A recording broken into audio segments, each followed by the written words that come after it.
عدالت نے فریقین جن میں مقدمے کے شکایت کنندہ سیکرٹری داخلہ FIA اور وفاق کو نوٹس جاری کرتے ہوئے کیس کی سماعت غیر معینہ مدت کے لیے ملتوی کی۔ کیس تاحال سماعت کے لیے مقرر نہیں کیا گیا۔ سنتے جائیں، شرماتے جائیں۔ 3 ثبوت۔ چوتھا ثبوت، 26 اکتوبر کو سینئر قانون دان اعتزاز احسن نے صحافیوں، تحریک انصاف کے رہنماؤں اور ورکرز کی غیر قانونی گرفتاریوں اور جبری گمشدگیوں کے عمل کے خلاف سپریم کورٹ میں درخواست دائر کی۔ 8 نومبر کو رجسٹرار آفس نے اس درخواست پر اعتراضات عائد کیے کہ یہ معاملہ آئین کے آرٹیکل 184(3) میں نہیں آتا۔ 22 نومبر کو اعتزاز احسن کی جانب سے رجسٹرار آفس کے اعتراضات کے خلاف چیمبر اپیل دائر کی گئی۔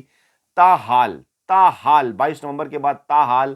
چیمبر اپیل سماعت کے لیے مقرر نہیں ہوئی۔ 4 ثبوت۔ 5ویں کی جانب پڑھیں۔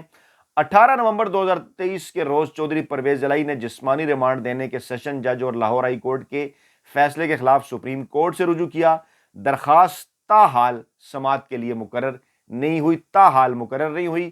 5 ثبوت۔ 6واں ثبوت،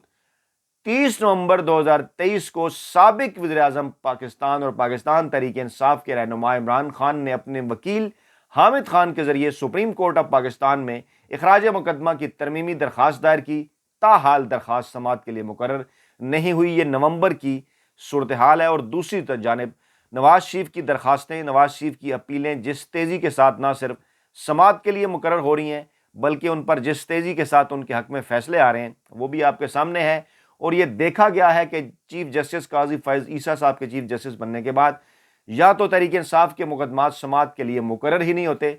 اور اگر مقرر ہو جائیں تو صرف جسٹس سردار طارق مسعود کی عدالت میں مقرر ہوتے ہیں، جہاں سخت آبزرویشنز کے ساتھ ہی پہلی سماعت پر غیر معینہ مدت تک کے لیے ملتوی کر دیے جاتے ہیں۔ تمام تر ریسرچ اور تحقیقات کے لیے شکریہ ادا کرتے ہیں جناب سپریم کورٹ آف پاکستان کے سٹار رپورٹر وسیم ملک صاحب کا، اور وہیں سے ان سے یہ تفصیلات حاصل کی گئیں، ان کی یہ ریسرچ ہے، اور یہ آپ کے سامنے واضح کر دیتا ہے کہ اس وقت بڑا ہی واضح انداز میں کھول کے تمام تر صورتحال واضح آ جاتی ہے۔ ان ثبوتوں کی روشنی میں پتہ چل جاتا ہے کہ باقاعدہ طور پر اس وقت پاکستان کی سپریم کورٹ اور پاکستانی اسٹیبلشمنٹ کے درمیان ایک ڈیل چل رہی ہے، اور وہ ڈیل ہے عمران خان کے خلاف کہ عمران خان کو لٹکانا ہے ہر 2 صورتوں کے اندر۔ خدا نخواستہ لٹکانے سے مراد وہ بھی ہے، اور دوسرا ان کے کیسز کو لٹکانا ہے۔ اور اس سلسلے میں 2 جج سردار طارق مسعود اور جسٹس مسرت حلالی آپ کے سامنے 2 میں نے آپ کو ایگزامپلز دیں، لاہور پرویز الہی، پشاور اسد کیسر، کس طرح سے ایک بار پھر ان کو گھیر گھار کر جو ہے وہ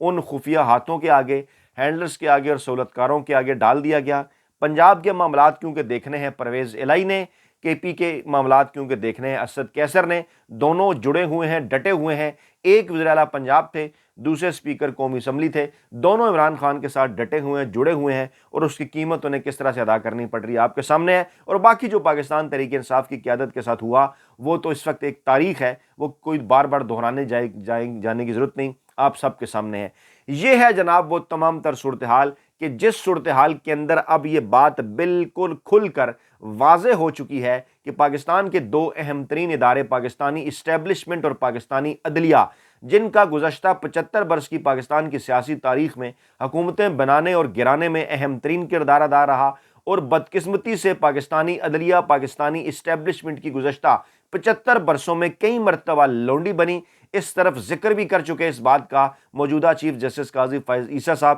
لیکن سوال یہ پیدا ہوتا ہے کہ ماضی کے جن عدلیہ کے منفی اقدامات کا ذکر اکثر جسٹس قاضی فائز عیسیٰ صاحب اپنی آبزرویشنز کے اندر کرتے رہتے ہیں، کیا وجہ ہے کہ آج کی پاکستانی عدلیہ بھی اسی قسم کا کردار ادا کر رہی ہے جسٹس منیر کی عدلیہ کا یا دیگر عدلیہ کا، کہ جنہوں نے ہمیشہ سے پاکستان کے اندر غیر آئینی اور غیر جمہوری ہتھکنڈوں کی اقدامات کی حمایت نہ صرف کی بلکہ انہیں سپورٹ بھی دی۔ ایسے تمام آمروں کو جنہوں نے انسانی حقوق معطل کر کے رکھ دیے، ایسے تمام آمروں کو جنہوں نے پاکستان میں جمہوریت کو ڈی ریل کر دیا، ایسے تمام آمر کے جنہوں نے پاکستان میں عوام کا ووٹ کا حق رائے دہی چھین لیا، انسانی آزادیاں چھین لیں، ان کے متعلق جسٹس قاضی فائز عیسیٰ صاحب بات کرتے رہتے ہیں، فرماتے رہتے ہیں۔ لیکن حیران کن طور پر اس وقت پاکستان کے اندر جو صورتحال ہے، خاص طور پر جب سے انہوں نے چیف جسٹس پاکستان کا عہدہ سنبھالا ہے، کہہ تو وہ دیتے ہیں عمران خان اور پاکستان تحریک انصاف کے خط کے جواب میں کہ مجھے ادراک ہے اپنے آئینی اور قانونی تمام تر اختیارات کا اور تمام تر دیگر چیزوں کا ادراک ہے، اور میں کسی کو مایوس نہیں کروں گا، مجھے آئین اور قانون کا پتہ ہے۔ لیکن اس وقت قوم کے اندر مایوسی کی فضا کیوں ہے؟ واضح طور پر اس کے ثبوت ہیں نا جناب، یہ میں نے آپ کے سامنے رکھے ہیں۔ ان کو کوئی جھٹلائے، کسی جگہ پر ہمیں لے کر جائے، وہاں جا کر ہم یہ پیش کریں، یہ تمام تر ثبوت آپ کے سامنے حاضر ہیں۔ 6 انتہائی خوفناک ثبوت کے کون سے انتہائی اہم ترین نوعیت کے کیسز ہیں، لیکن ان کو سپریم کورٹ آف پاکستان کی جانب سے لٹکایا جا رہا ہے صرف اور صرف اس لیے کہ عمران خان کو اور پاکستان تحریک انصاف کو کسی نہ کسی طریقے سے الیکشن لڑنے سے روکا جائے۔ آج پاکستان کی عدالتی اور سیاسی تاریخ کا اہم ترین ہفتہ سوموار کے دن جناب شروع ہو گیا ہے۔ عمران خان کے حوالے سے بھی اہم ترین کیسز ہیں، میں نے آپ کے سامنے تفصیلات رکھی۔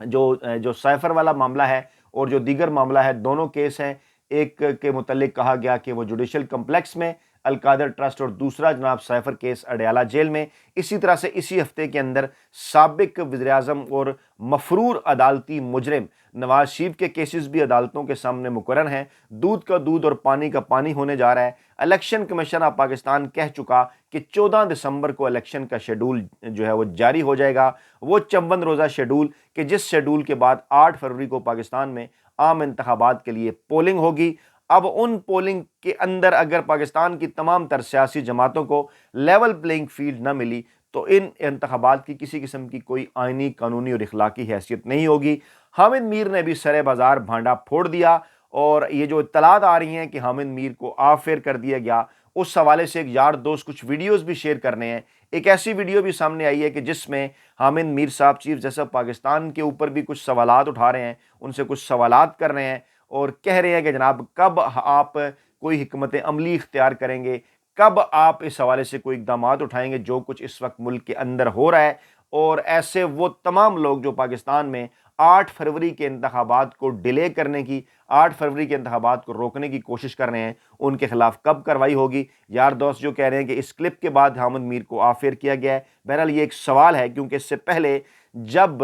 عمران خان کے دور حکومت میں حامد میر آف ایئر ہوئے تھے، اگرچہ اس کی کچھ اور وجوہات تھیں، آپ کو یاد ہوگا پریس کلب کے باہر جس قسم کی انہوں نے تقریر کی تھی۔ اور میں ہمیشہ سے ایک بات کہا کرتا ہوں کہ بڑے سیانے حامد میر ہمیشہ سے ایک لائن لے رہے ہوتے ہیں، انہی اداروں کے اندر سے جب انہیں گرین سگنل ملتا ہے تو تبھی وہ بات کیا کرتے ہیں۔ اور ابھی آپ کے سامنے ہے کہ جناب کس طرح سے جنرل فیض کے حوالے سے تو باتیں کی جاتی تھیں، آرمی چیف جنرل باجوہ صاحب کے حوالے سے بھی، اور آج بھی باتیں کی جا رہی ہیں، لیکن وہ جو کہتے ہیں نا کہ آپ ماضی کا ذکر تو کرتے ہیں، ماضی کی اسٹیبلشمنٹ کا ذکر تو کرتے ہیں، لیکن اس وقت جو کچھ موجودہ اسٹیبلشمنٹ کر رہی ہے، یا اس وقت جو کچھ پاکستان کی سب سے مقبول ترین سیاسی جماعت پاکستان تحریک انصاف اور سب سے مقبول ترین عوامی اور سیاسی رہنما عمران خان کے ساتھ جو کچھ جو ہے وہ ایک ظلم برپا کیا جا رہا ہے گزشتہ تقریباً 2 برسوں سے، وہ آپ کے سامنے ہے۔ چاہے وہ سائفر کا معاملہ ہو، چاہے وہ القادر ٹرسٹ کیس کا معاملہ ہو، چاہے عمران خان کے اوپر 200 سے زائد ناجائز، غیر قانونی اور غیر آئینی مقدمات کا معاملہ ہو، یہ معاملات جو ہی آگے بڑھتے ہیں، عدالتوں کی طرف جاتے ہیں، آئین اور قانون کے تحت جب فیصلے آتے ہیں تو یہ فارغ ہو جاتے ہیں۔ اب یہی ایک طریقہ کار اختیار کیا گیا ہے، اور جس میں ایک ڈیل بھی نظر آ رہی ہے کہ جناب ان تمام تر معاملات کو لٹکائیں، پاکستان تحریک انصاف کی قیادت کو دیوار کے ساتھ لگا کر رکھیں، پاکستان تحریک انصاف کے کارکنوں کو اٹھا کر غائب کر دیں، پاکستان کے عام عوام میں ایک خوف و ہراس کی کیفیت پیدا کر دیں، تاکہ جب ملک الیکشن کی جانب بڑھے تو لوگ یہ سمجھیں کہ جناب ہماری تو کسی نے سننی نہیں۔ اچھا، یہی بات حامد میر نے اپنے پروگرام کے اندر بھی کی، اور انہوں نے یہ کہا کہ جناب آپ کے پاس کسی نہ کسی حد تک اختیارات ہے کہ 8 فروری کو آپ نکلیں، اپنے ووٹ کی طاقت کا کسی نہ کسی طریقے سے آپ کوئی نہ کوئی مظاہرہ کر سکتے ہیں۔ اسی دوران اس قسم کی اطلاعات بھی آ رہی ہیں، کیونکہ الیکشنز کے اندر تو انہوں نے جانا ہے، آئی ایم ایف نے جو اگلی قسط دینی ہے وہ بھی اگلی حکومت کو دینی ہے، لیکن یہ خبریں ہیں کہ اس سے پہلے پاکستان کے لیے کوئی قطر، کویت، سعودی عرب، دائیں بائیں دبئی وغیرہ سے پیسے اکٹھے کرنے کی کوشش کی جا رہی ہے۔ پوری دنیا میں آپ کو پتہ ہے کہ کس طرح سے ہم ذلیل ہو کر رہ گئے ان گزشتہ 2 برسوں کے اندر۔ مقصد کیا تھا؟ عمران خان کا بغض، مقصد کیا تھا؟ عمران خان کو سائیڈ لائن پہ کرنا، اور ایک دوسرے کو ڈرایا گیا۔ جنہوں نے مل کر عمران خان کو نکالا وہ یہ کہہ رہے تھے کہ جناب عمران خان اگر رہا تو آئندہ 5 سال کے لیے بھی آ جائے گا تو آپ کے لیے بڑا مشکل ہو جائے گی، اور اب یہ کہا جا رہا ہے کہ جناب اگر عمران خان رہا تو آپ کو عہدوں سے ہٹا دیا جائے گا، اور یہ ایک اس قسم کا اتحاد بن گیا ہے عمران خان کے خلاف کہ جس اتحاد کو اس بات کا اندازہ ہے کہ اگر انہوں نے آپس میں اتحاد نہ کیا تو پھر عمران خان اگر اقتدار میں آگے پاکستانی عوام آئین قانون اور جمہوریت کی مدد سے تو ان کی داستان بھی نہ ہوگی داستانوں میں۔